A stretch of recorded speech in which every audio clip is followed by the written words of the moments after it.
In today's video, I am going to teach you how to seed test data in a Stripe Sandbox. Didn't start by making sure you are already signed into your Stripe dashboard and working in the correct Stripe account. Once you are in the right account, switch to the Sandbox environment you want to use for testing. Before creating anything, confirm that the dashboard clearly shows you are in a sandbox and not in your live environment. Next, click the Create button near the top of the Stripe dashboard. From that menu, choose the type of test resource you want to add.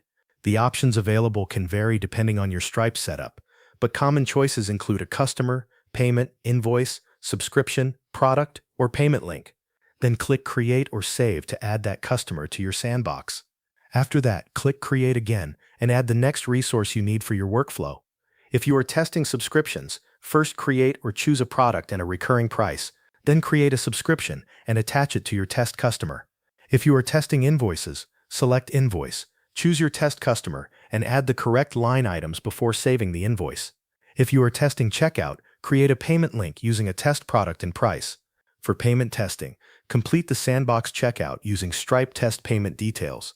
A common successful Visa test card number is 4242, 4242, 4242. Use any future expiration date and a valid CVC when entering the payment information. After entering the required details for each resource, save or create it so it is added to your sandbox. Continue repeating this process until your sandbox includes all the records you need for your test scenario. This can include customers, products, prices, subscriptions, invoices, payments, and payment links. Once everything has been created, open the relevant sections of the Stripe dashboard and confirm that your new records appear in the sandbox data. This helps verify that your test setup is complete and ready to use.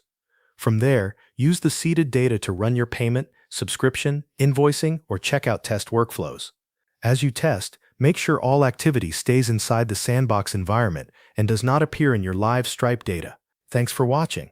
That covers everything you need to know.